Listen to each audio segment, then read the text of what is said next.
Coming up today, we'll hear the story of one student's battle with cancer, We'll visit the Symphony. and we'll find out what it takes to be in the chess club. All this and more starting right now on NTV.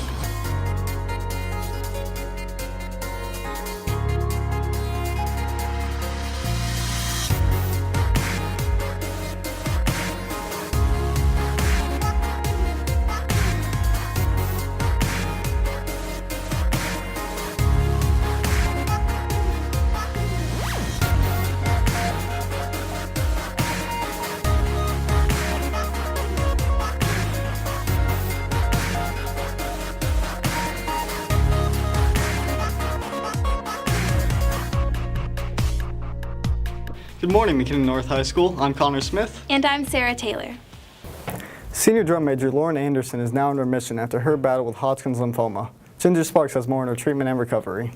At the end of July, before senior year, I felt my neck again, and it was still there, but it felt bigger.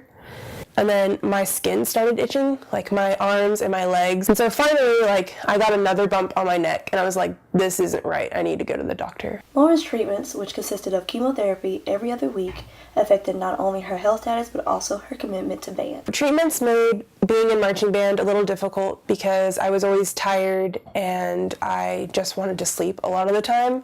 But because I loved marching band so much, I wanted to be there for the band because I felt like I owed it to them, being a leader in the band. And I owed it to myself, I thought, because I wanted to live out the rest of my high school band career. Throughout the entire process, Lauren has had not only a lot of support from her close friends, but also from her band family. And then my friends were very supportive, especially my other drum major friends, Patricia and Kyle. And they would pretty much just give me a shoulder to cry on or someone to keep me happy or support me, and so has the band. After 12 treatments over the course of 6 months, Lauren was finally declared in remission. Thinking back on what all I can remember of my life, I have never been happier. I was very relieved and I couldn't stop smiling, and I think I told everybody, at least all my close friends.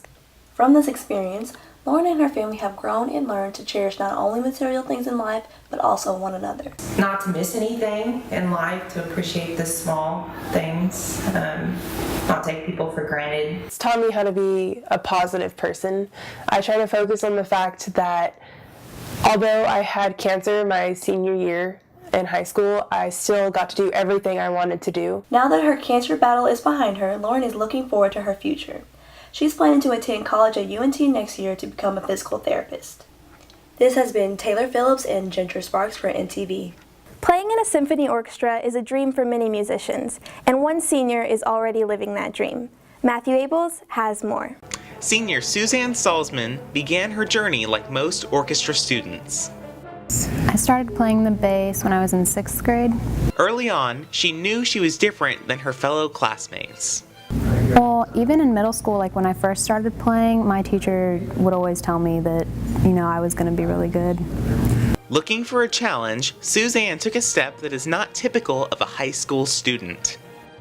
I play for the Symphony because it gives me a lot more experience than our high school orchestra does, just because of the difference and the complexity of the music. One of her favorite parts of playing in the symphony is the musicians themselves, but not for the reasons you might think. Playing with older people is kind of nice because they're really mature, so we get a lot more done, it seems, but they're still really playful, they're still kind of like teenagers.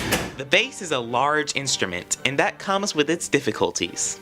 I actually own 2 basses. One's a solo and then another is more of an orchestral bass. That one's a lot bigger, and I have to take both of them in my car, so I just have to put my seat all the way back, and then I have to just kind of puzzle it in there.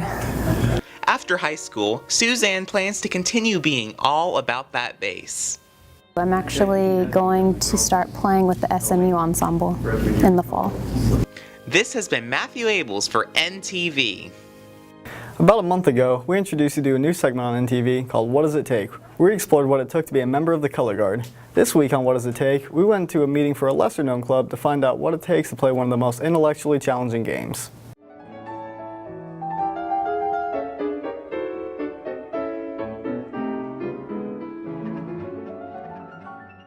When people think of chess, they probably don't think of it as a sport, but the International Olympic Committee actually declared it a sport in 1924. Seeing as chess is not a physically demanding sport, it still requires practice and effort. It's one of those things where you're not going to find much interest in it unless you have a lot of, fun playing it, a lot of passion towards it. A lot of people who are really into, a lot of the people in the chess club are really geeky people, and they find it entertaining, but it's not for everyone, of course. There are a lot of people who won't find it nearly as fun or entertaining, for sure. While chess games are usually pretty quiet, they're still intense. Yeah, it's very competitive. A lot of us love beating each other, and we have a lot of different chess games or variants that we play that are more competitive than others, and so we always take pride in beating the current best person. Brandon says that being in chess has taught him many lessons that he has applied to his schoolwork. Chess has taught me the ability to be patient, because a lot of the times in school I'd have problems focusing and things like that, but after sitting at a chessboard for 10-20 minutes, you kind of learn how to deal with patience and keeping your mind on track. As complicated as chess may seem, it is a game that anyone can take part in and understand the game. I don't feel that it's an extremely foreign game by any means, and I feel like anyone can get into it, and it's one of those things that it's culturally relevant across anywhere. There's a whole bunch of countries that play chess. If you want to learn more about the chess club, see Miss Bridges in room E206. This has been Julian Esparza and Maddie Perry for NTV. Hi, I'm Cameron Govan, and let's talk sports.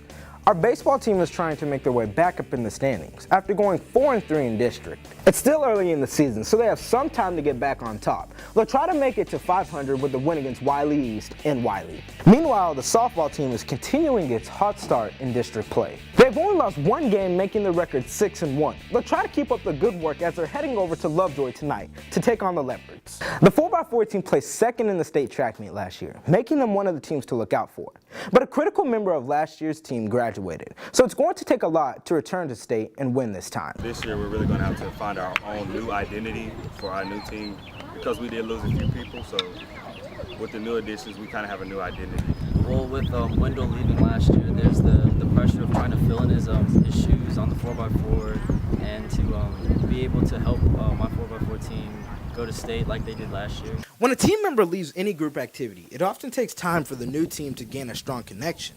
But this team was pretty close with the next runner-up, so becoming a solid team came faster than expected. We've always had the connection with Xavier. He's been like family to us ever since summer track and last year when he was our alternate, so there's no type of connection that we lost. Now that 3 of the 4 team members are seniors, they're especially motivated to come out on top this year. And they say there's a certain motto that pushes them to keep going. Well, our new motto is no deposit, no return, and what it means is if we don't put in the work that it takes to get there, it won't just happen. We can't build off of what happened last year. We just have to plan a new foundation. That motto emerged just through, we set big standards last year, and it's easy to go into the next season thinking it's just going to happen again. So that's kind of how our motto formed. So they're motivated and ready to make a run for state. And Chauncey is nothing if not confident. Mainly winning state this year. That's all for sports. Now back to you.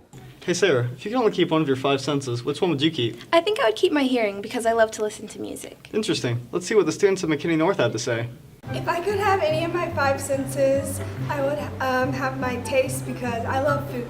I would like to keep my sight because I like to look at all the colors and cars especially. Probably hearing because like music and being able to know what people are saying. I would have taste because I can taste chicken all the time. I would keep sight because I like reading and I like knowing what's around me, and I find eyesight's the best way to be aware of your surroundings. I would say taste because the McRib just came back at McDonald's, so. Well, I would pick taste because I love Chick-fil-A. I can't decide between sight and hearing. I like to listen to music and see things, so. I'd probably choose taste because I couldn't ever imagine not eating Mexican food again. I'd keep my eyesight so I could see other people, see where I'm going. It would have to be smell, so you could smell like all the good food you have. If I could keep only one of my 5 senses, I'd probably, just keep my sense of taste, so I could still eat food.